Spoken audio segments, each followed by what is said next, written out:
Filó, a primeira questão hoje é sobre a sua origem, sobre a sua família de educadores. Queria que você falasse um pouquinho sobre a sua infância, sobre a sua juventude e sobre a influência dos seus pais na questão da educação. A gente vem de uma família onde sempre se priorizou muito a questão da educação, né? Inclusive, quando nós abrimos o colégio, ele se chamava Raio de Sol, em homenagem até uma fala que o meu avô tinha, né? Meu avô paterno, imigrantes, ele reunia no final da tarde os netos de sábado e domingo e ele falava daquele jeito enroladinho dele, e ele falava assim que de tudo que a gente tem na vida a gente tinha que guardar a questão do ensino, porque a gente podia tirar tudo, iam tirar tudo da gente, mas a educação e o ensino que a gente tivesse, isso ia ser da gente para a vida inteira. Então, já nessa orientação a gente veio fazendo da nossa família uma família de educadores, né? Ele sempre fez muita questão dos meus filhos estudarem, todos estudaram, e isso foi automaticamente influenciando as outras gerações, né? Na minha família eu tenho muitos professores, meus primos professores, não só da educação básica, mas também da educação superior. Então, assim, a gente vem nessa influência, né? E mais perto de mim agora, a questão do meu avô, né? Além dele, o meu tio Joaquim, que a vida inteira aí também dedicado na educação. E eu tive o privilégio de poder aposentar na diretoria de ensino, compartilhando dele a vida profissional, porque não só compartilhar dele como tio e aquela pessoa com aquele coração, mas o direcionamento que ele tem enquanto mediador, né? Em todas as situações, representou para mim uma influência muito grande na área profissional. E falar da educação sem falar na parte da história, que faz nosso dia a dia, né? Que nos posiciona no presente, se reportando no passado para a gente fazer o nosso futuro. Meu pai, né? Professor de história, foi estudar tardiamente à universidade, mas pôde fazer da vida dele, em relação aos alunos, uma coisa muito empática, porque é muito gratificante você passar pela rua, conversando com as pessoas, falando, nossa, o Zé Costa foi um professor maravilhoso, atuante em termos de posicionamento social e também com um coração maravilhoso, porque eu acho que a gente não pode desvincular a educação da amorosidade. Se a gente não tiver amor no que a gente faz e passar esse amor para os alunos, a educação ela não vai ser completa.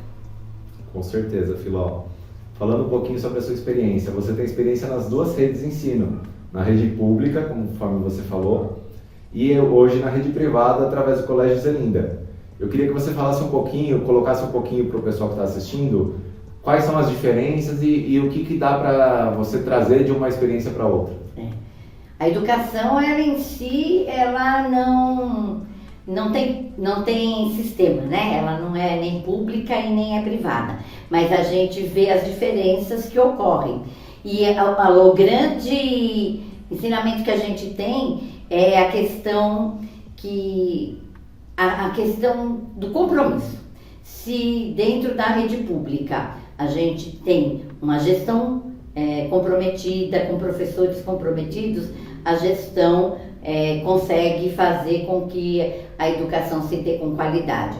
Eu tive 34 anos na rede pública estadual, né? Tive também experiência na minha rede municipal, mas no município de São Paulo, gestão Paulo Freire, que me contribuiu muito para ter essa fala que eu tenho dessa educação emancipatória que eu acredito, né?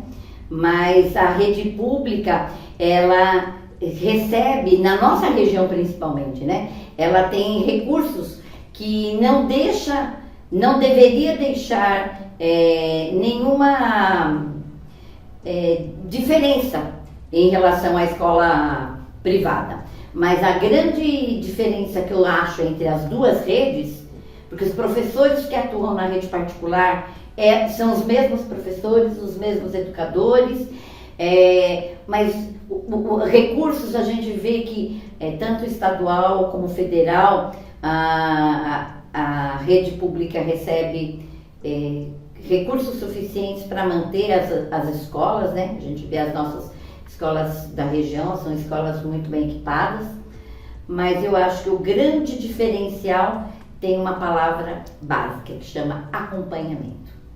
O acompanhamento tanto da parte da gestão para com os professores e acompanhamento da família para com os filhos. Então não é só colocar os filhos na escola e que a gente faz a nossa parte. Essa parceria, esse acompanhamento é o grande diferencial. E a gente percebeu isso durante a pandemia, né? Falando em pandemia, a gente vai partir para o próximo tópico agora. Você falou muito sobre o ensino remoto. Muita gente defendeu, muita gente criticou. Mas foi o que deu para fazer na pandemia. Foi a única saída que foi oferecida diante do cenário. Você acredita que houve mesmo um atraso educacional? Como é que dá para corrigir isso para essa geração? Realmente, assim, a pandemia pegou todo mundo de surpresa, né? Mas, assim, dentro da BNCC, que já estava sendo para ser estudada, implantada há muito tempo e que foi obrigatório agora a partir de 2022, ela foi... o diferencial dela foi a questão da tecnologia. Essa fala das plataformas digitais, do uso da tecnologia, vinha sendo falado há muito tempo, estudado há muito tempo. Tanto é que dentro da BNCC, a gente pode utilizar 20% da nossa grade em grades remotas. Só que assim, dá trabalho, né? Então assim, a gente vê que muitos professores vão se esquivando de usar por conta do trabalho que dá. O trabalho de preparar uma aula, de fazer essa aula mais dinâmica, visualmente, para atingir o aluno de uma forma que não fique desanimador, maçante, dá mais trabalho do que uma aula expositiva pessoal, presencial. Então, o grande problema que se teve na parte remota foi fazer com que os professores tivessem essa disponibilidade. E as escolas particulares não tiveram tantos problemas porque a maioria dos sistemas de ensino já tinham implantado alguma grade na área remota. Mas no estado, pelo tamanho que a gente tem de rede que ela então esse acompanhamento não foi suficiente para fazer com que os alunos realmente tivessem o acesso à internet, ficasse perante o período de aula remoto na frente de um computador. Então, assim, o grande problema que se teve no ensino remoto foi essa questão de o não preparo suficiente do professor trabalhar com diversidade de imagens, de proporcionar para o aluno uma aula mais estimulante. Sem contar também, Filó, as diferenças sociais entre os alunos. Acho que isso ficou muito evidente na pandemia. Os alunos, principalmente da rede pública, muitos não tinham condições de ter plano de internet, de ter um celular bacana, um computador com estrutura para assistir a aula. Isso prejudicou muito também. E o que a gente viu, assim, a gente teve alunos pequenos também, né, que, como que eu vou fazer meu filho de 3, 4 anos? Então a gente teve uma evasão muito grande na educação infantil dos alunos dessa faixa etária. E independente disso, nós tentamos proporcionar para os alunos que não tinham, às vezes não tinham o acesso suficiente, e também não tinha, tem crianças que têm uma hiperatividade maior, não consegue ficar parado, né? Então, assim, a gente proporcionou apostilamento, retirada de documentos, de trabalhos na secretaria, mas imagina, a gente consegue fazer isso num universo menor, porque eu estou falando de uma escola com 400, 500 alunos.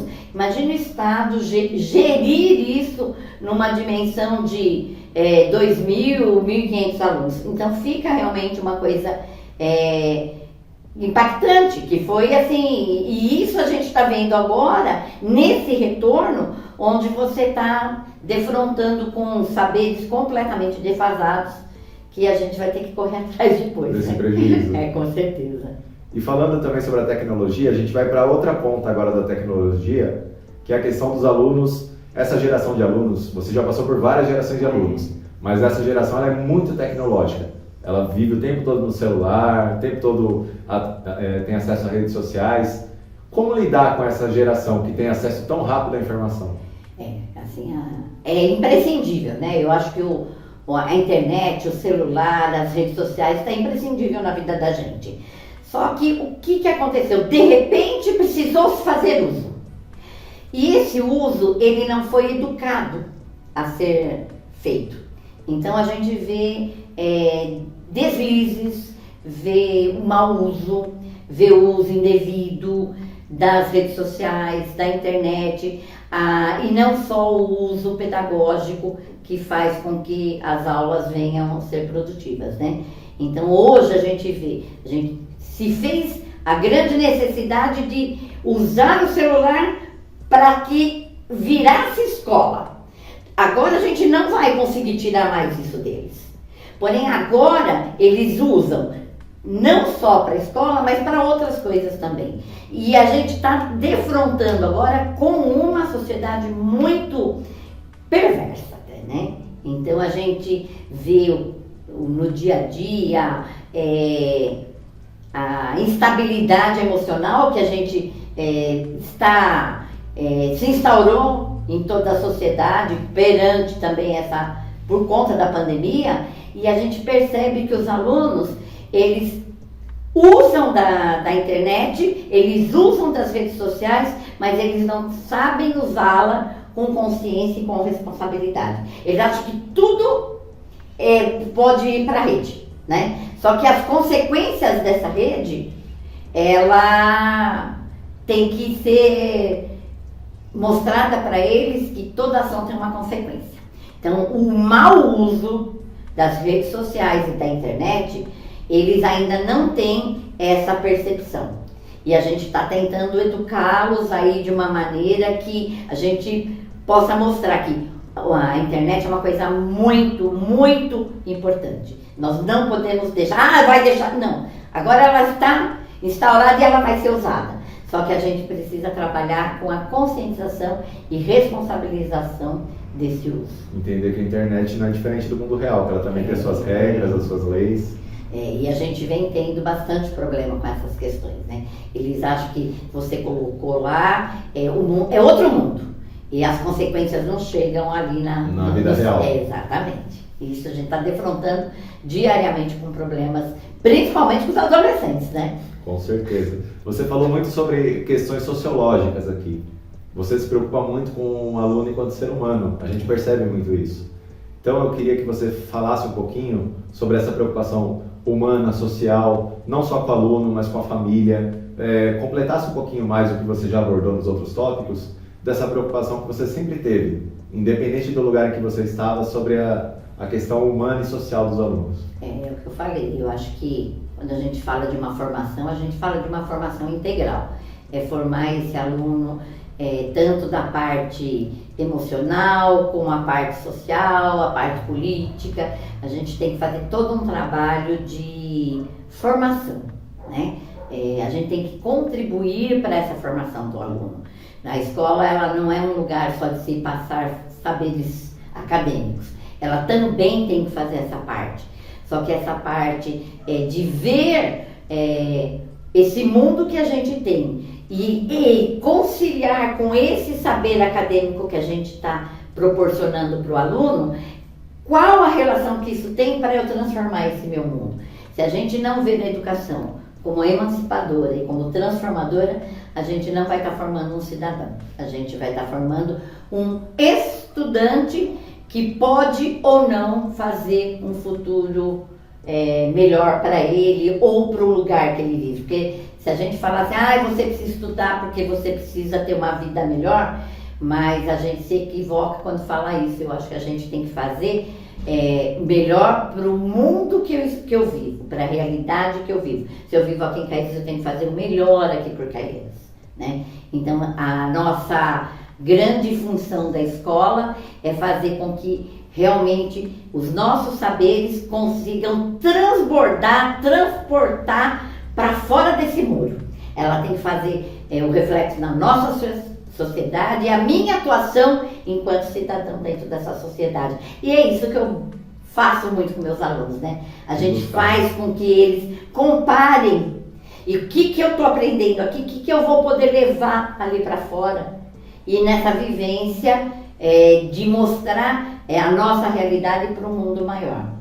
Filó, muito bom ouvir você, sempre muito bom. Eu queria finalizar aqui com uma questão muito simples, nessa homenagem, nessa pequena homenagem a todos os professores, na sua presença, na sua figura. Eu queria que você, como professora, como alguém que vem de uma família de professores, respondesse para nós aqui. Claro, toda profissão é movida pelos interesses financeiros e tal, mas qual que é a maior gratificação moral que o professor pode ter? É o reconhecimento do aluno, né? E isso a gente tem no dia a dia, gente. Semana passada eu recebi uma mensagem assim, tia, foi a minha primeira aluninha que eu tive matriculada no colégio, e ela falou assim, olha, eu fui apresentar aqui na cidade vizinha um projetinho, e eu falei que chama Projeto Raio de Sol, em homenagem à escola que eu estudei. Aí a vereadora de lá falou assim, e que escola que era? A escola da Filó. Não conheço a Filó. Aí eu falei, você me emociona. Ela falou, tia, você me inspira a inspirar. Então, dentro dessas falas, como tem outras falas, assim, eu vim aqui entregar e matricular o meu filho, porque você foi minha professora, porque você foi minha diretora e eu venho entregar meu maior tesouro para você trabalhar com ele como você trabalhou comigo, acho que não tem gratificação maior. Então você vê as minhas professoras, a emoção que elas têm ao ver uma criança que começa a ler, a criança que começa a questionar, no dia a dia que a gente vê essa nossa real atuação, né? Recentemente nós tivemos aí um trabalho, a USP Pensa Brasil, onde nós levamos nossos alunos e lá, dentre os autores que fizeram as considerações, os nossos alunos fizeram alguns questionamentos que eles ficaram surpresos. Nossa, que legal! Vim de lá de uma periferia da grande São Paulo, alunos que têm uma concepção de um mundo, de um Brasil, de uma conquista de uma nação mais promissora para nós, né? Promissoras enquanto direitos e igualdades. Agora, antes de finalmente encerrarmos aqui esse episódio maravilhoso sobre o Dia dos Professores, sobre educação, que infelizmente passou rápido também, eu queria que você, Filó, deixasse uma mensagem para os seus alunos, para os seus professores, para todo mundo que fez parte da sua vida na educação. Isso é muito importante, né? Agradecer a todos que me trouxeram até aqui, né? Porque a gente vai sendo montado, nossa história vai sendo montada dia a dia, de ano a ano. Todos os professores que estiveram participando de uma maneira construtiva e às vezes nem tão construtiva, que serviram para me repertoriar enquanto essa pessoa que eu sou, que já não é mais a mesma que eu fui há uns anos atrás, mas parabenizar. Nós viemos agora, principalmente, sobreviventes dessa pandemia, onde maravilhosamente os professores mostraram do quanto eles são capazes de fazer a nossa educação acontecer, seja em sala de aula, seja dentro de casa, seja através de um computador, seja embaixo de uma árvore, seja em que lugar for. Então o professor, ele é um ser que eu só tenho que prestar minhas admirações, né? Sem o professor a gente não estaria aqui, nós não teríamos médicos, nós não teríamos engenheiros, mas é o que eu sempre falo, a aquele professor que atua com amor. Esse faz toda a diferença na vida da gente. O amor faz a diferença na nossa vida, em todas as áreas. Esse foi mais um Conversa Regional. Recebemos aqui em Filó uma pequena e singela homenagem a todos os professores. Agradeço a todos. Boa tarde, boa noite para quem nos ouviu e coloco sempre à disposição para falar desse tema tão maravilhoso que é a educação. Obrigada a todos os professores, a todos os alunos, porque se não fossem os alunos a gente também não tinha professor. Então, minha gratidão a todos vocês. Boa noite. Um abraço, muito obrigado.